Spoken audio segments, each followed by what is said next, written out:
congenital deformity is congenital dysplasia of hip. It represents uh, a spectrum of intracapsular displacement. This is intracapsular displacement of femoral head. This is femoral head, and this is usually intracapsular from its normal relationship with the in the acetabulum. It can occur before, during, and after birth. Dysplasia is this is radiographic finding of increased obliquity or loss of concavity of the acetabulum, and subluxation when femoral head is not in full contact with the acetabulum. Radiographically, we can see the widened teardrop and break in the Shenton line. These are the different uh,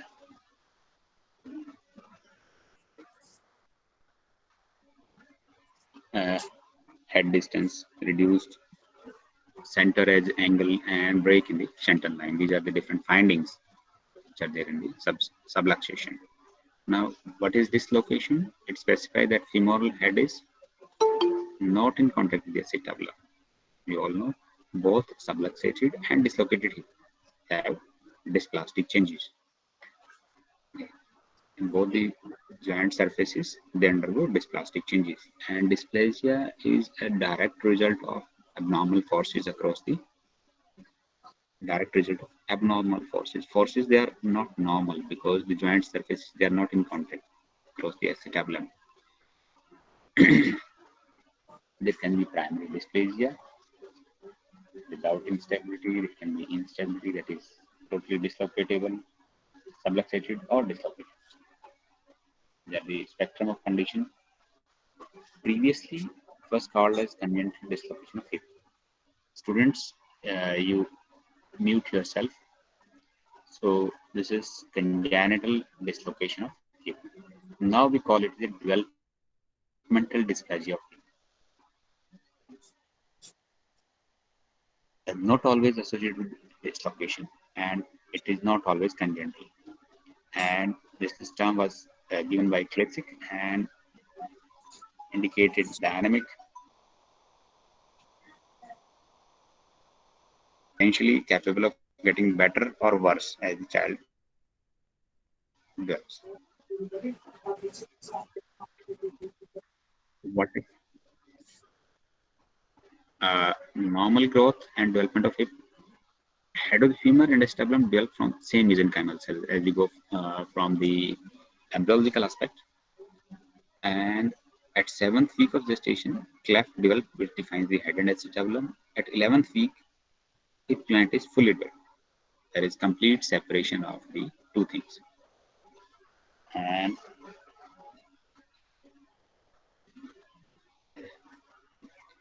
the femoral head is deeply seated in the acetabulum in normal hip and is held by surface tension of the synovial fluid. It is extremely difficult to dislocate normal infantile hip even after cutting the joint capsule. And the retaining force is similar to that of a suction cup. In DTH, the tight fit between the head and acetabulum is lost. This is the main reason why it gets out. Now the term is teratological. Teratological if it occurs before birth. And this is the resistant to treatment, rarely idiopathic. Usually there is some pathology associated with this, and commonly associated pathology is arthrogryposis, multiplex, congenita, or meningomyelocele. These are the two pathologies which are usually associated with the teratological dislocation, and is rarely idiopathic. Usually cause of the CDS is or DDH is idiopathic, but this is rarely idiopathic. Now comes the incidence. Uh, that is 11 per 1000 live birth, and more common in boys. Female is more commonly affected.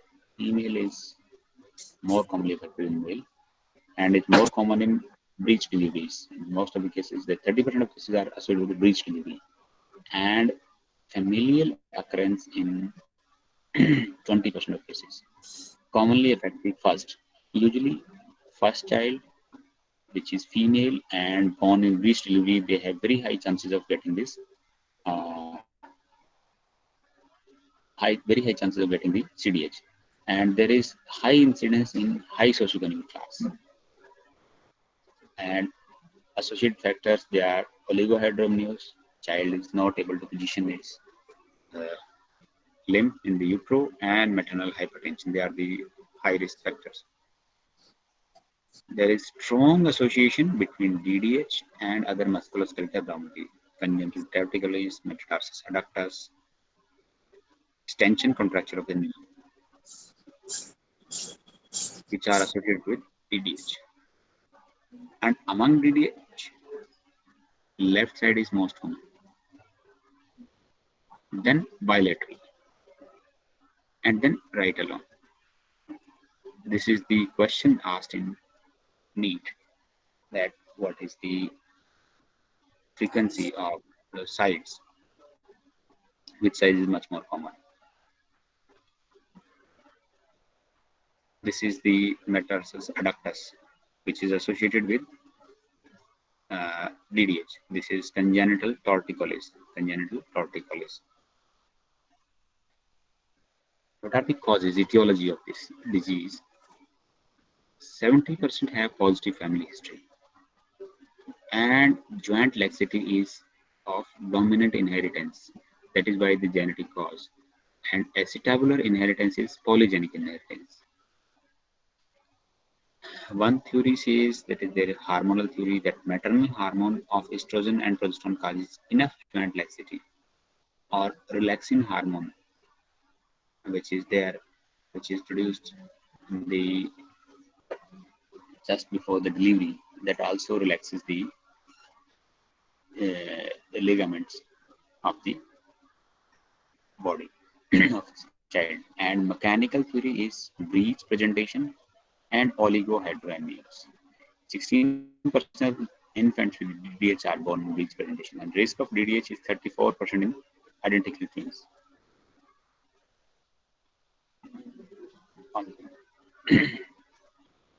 Ligamentous laxity is the main cause, is a major mechanism for DDH, and the inheritance is autosomal dominant with incomplete penetrance. This is the question asked usually in exams, direct statement. And this is the prenatal positioning, the child in utero. These are the positions. So the abnormal. So if the mother has oligohydramnios, then there are very high chances that it can undergo the CDH. This is the postnatal positioning.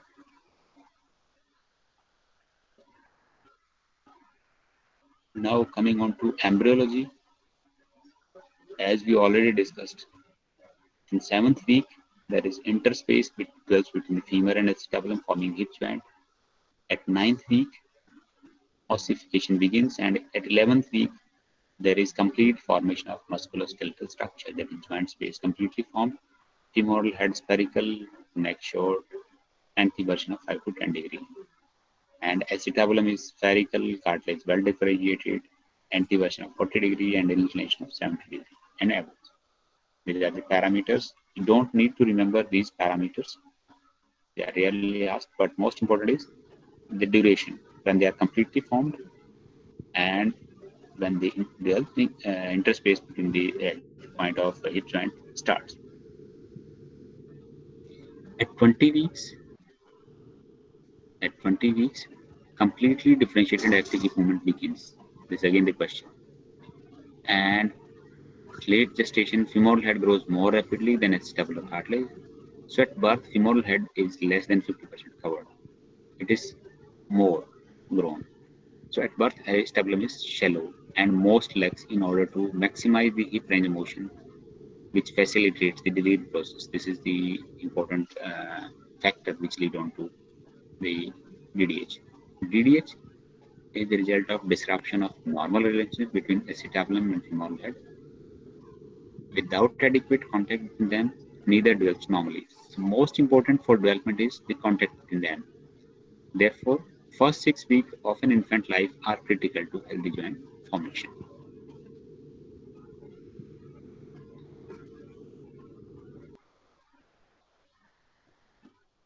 Now, the pathophysiology, we will discuss the pathophysiology, we will discuss the, and the next lecture. So thank you.